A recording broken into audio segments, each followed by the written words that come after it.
Hi, I'm Bill Stevens, and this is Steve Matchett, and we are here at the Apex Collection, their secret headquarters, for the fourth time.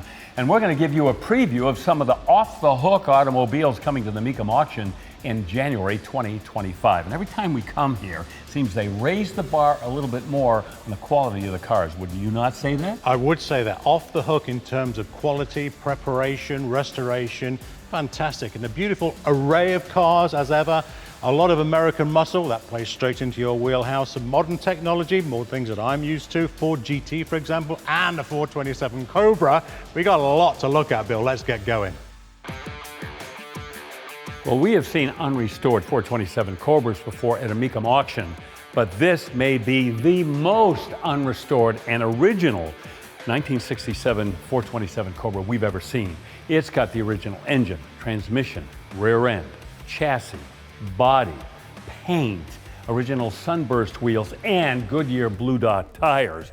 And there's even more originality in this car. What impresses you about it? Only restore what needs to be restored, otherwise keep your hands away. And on this car, yeah, you can see some little dings and knocks on the bodywork, and on the passenger door jamb, a little bit of paint is missing. If the car was going to be restored, yes, of course, you would take care of that. On this car, with this level of originality, keep your hands off it. It tells the story of the car just as it is. It's a late car, round taillights in the back, and wide-hipped fenders in the back, more indicative of the competition cars, but this has always been a street car and not modified in any way. And a winner of a gold award at the Shelby American Automobile Club convention in the survivor category. And that's really all you need to know about the originality, with only 18,000 miles altogether. Bill, each time we come to visit the Apex Collection, these guys seem to outdo themselves with a wondrous display of big block Chevelles.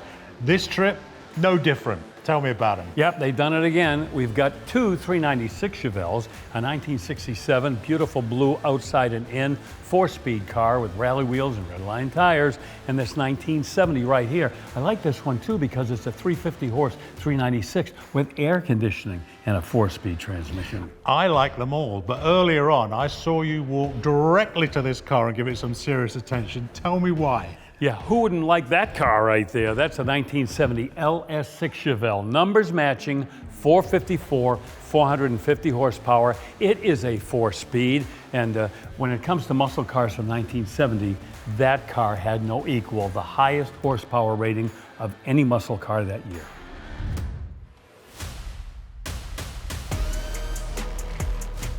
Well, Bill, we find ourselves standing alongside three exquisite Shelby Mustangs. There's a lot to the Shelby story. I know that, but I want to lean on your experience to educate me here. Tell me about these cars, and I'm guessing the story's going to start right here. Yeah, you guessed it. This is a 1966 Shelby GT 350, which was called a carryover car. It began life as a 65, was converted into a 1966. 289, 306 horse, Borg-Warner 4-speed, the Wimbledon white and blue stripes, everything you'd expect to find on a 65, except this technically is a 66. This is a 1968 Shelby GT 500. This automobile has the 428 cubic inch Police Interceptor engine. Wow. This is a 4-speed GT 500, and it has those beautiful 10-spoke wheels on it, and of course, that signature red color. This 1967, this represents the first year for a big block in a Shelby Mustang. This GT 500 has the dual quad 428, giving it 355 horsepower, also with a 4-speed and also with 10-spoke mags. And you'll notice, see how the high beams are kind of close together? Yeah. That signifies it's an early car. Later on in production, they had to move them further out because some states mandated that those high beams are too close. You got to move them apart a little bit. But again, first year for the 428 and a GT 500, which makes it high on the collector scale.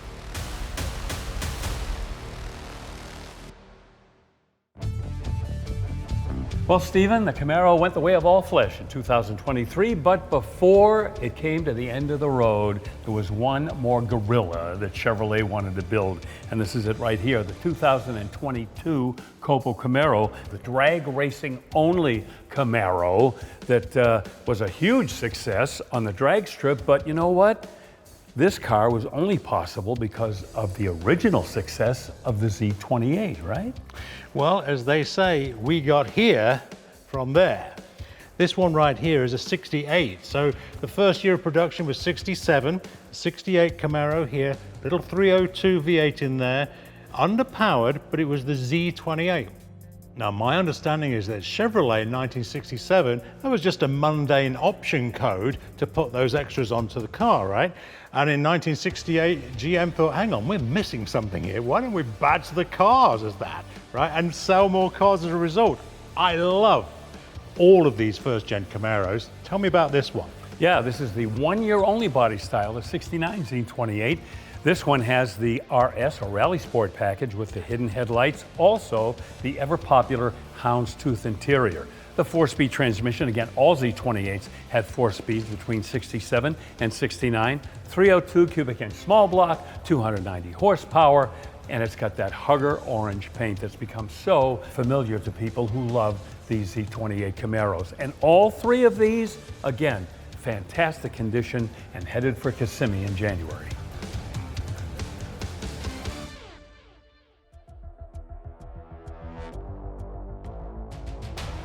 Well, Bill, we are standing between 2 beautiful Boss Mustangs, 1969, 1970. Now, I know that in the late 1960s, it was real technical trench warfare in Detroit between the major motor manufacturers, all trying to put more horsepower, more torque into their creations. Well, you're right about that. In fact, back in the 1960s, Ford's Total Performance campaign, well, they were trying to dominate in every area of motorsport. One of them was the Trans Am series, hence the 1970 Boss 302, which won the Trans Am championship that year. But some people actually drag raced their Boss 302. This one has the drag pack. And the primary components in that package was the oil cooler mounted up front and a 430 axle ratio in the back. This is also a shaker hood Boss 302. Some of them had flat hoods.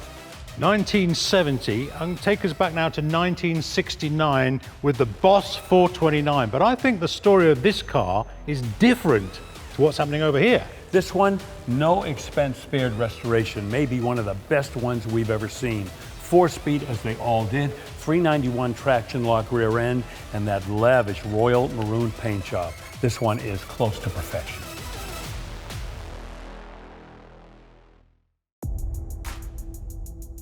Bill, we have reached the Corvettes, a C1 Corvette and a pair of C2 Corvettes. But I know that is like saying there is wine and there is cheese, because I know there are going to be 100,000 options and variations between these cars. Educate me. I love your poetry.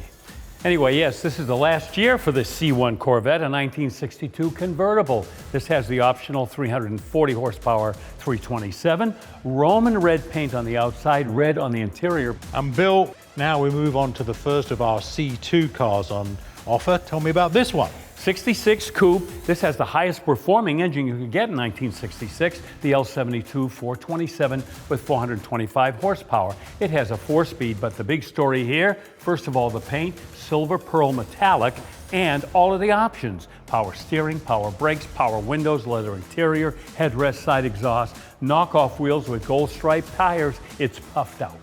I knew this was going to be a story of options. I love it. Tell me about the final car we have on offer from the Corvette lineup. Yes, the final year for the C2 Corvette, 1967 convertible.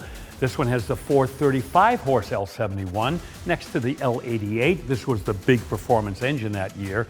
And side exhaust, the rally wheels, first year for those on the Corvette, and red line tires. You know what? These 3 Corvettes would make a great collection all by themselves.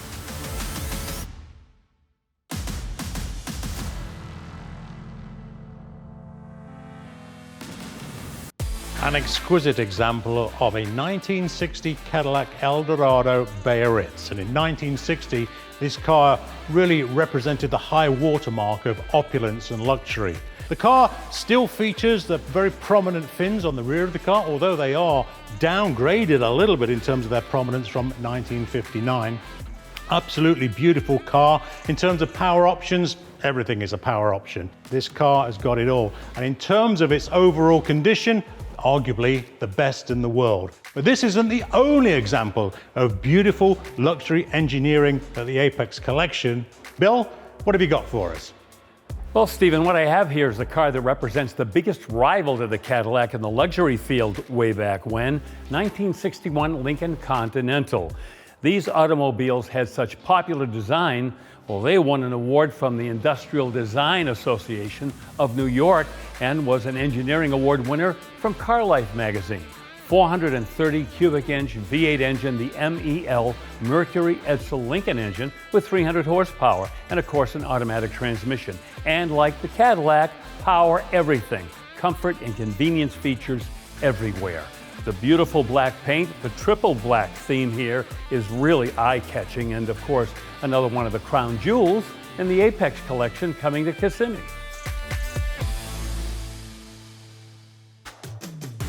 In Pontiac land, I know that GTO is a very special nameplate, and I know that the Judge moniker is also very rare in Pontiac land. So I'm seeing rarity building upon rarity between these cars. Tell me about them. Let's take the rarity upon rarity into more rarity.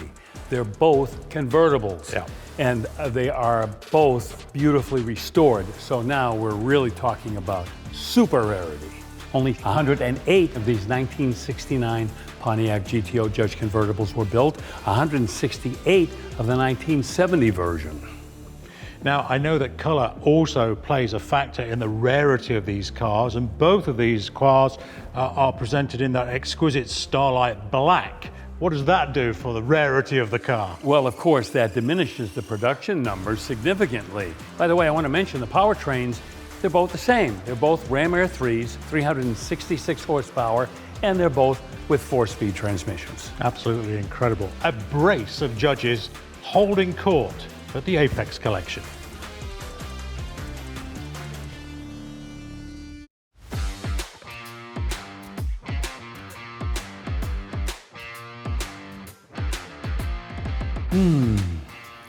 This is probably the most spectacular car in the Apex collection coming to Kissimmee. 2023 Ford GT Mark IV.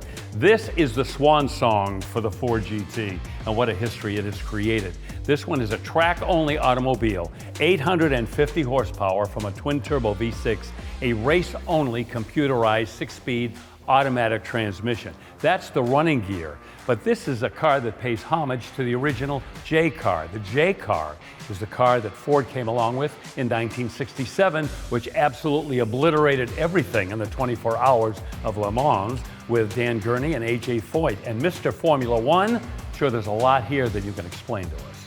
Golden rule in Formula One aerodynamics. Control the quality of the airflow as it leaves the front of the car, folds back along the flanks of the car towards the rear wing. We need quality airflow on the rear wing. That, combined with a very functional diffuser underneath, gives this car heaps of downforce. Well, we mentioned how this is kind of like a tribute to the original J car to remind us of those great Ford GTs, like the purple exhaust pipes from the original J car. Also the ventilated seats inside, which the people at Apex actually had done especially for this car. And this is chassis number 1 out of the 67 that were built to pay homage to 1967 when they won Le Mans. This is the first one built. And when you look at this, you're thinking, that doesn't belong on Motor Trend television, that belongs on Animal Planet.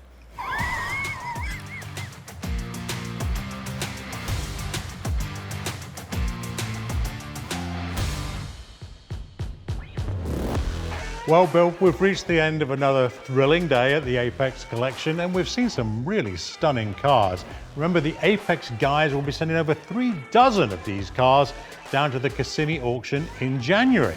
Yeah, now we've shown you a really great selection of automobiles already, but those in the Chrysler community don't feel left out, because coming to Kissimmee, this 1970 Hemi Cuda and a 1964 Max Wedge powered Belvedere. And the dates? January 7th through the 19th. And remember, if you can't join us in person in Kissimmee, you can always watch us live on Motor Trend or streaming on Max.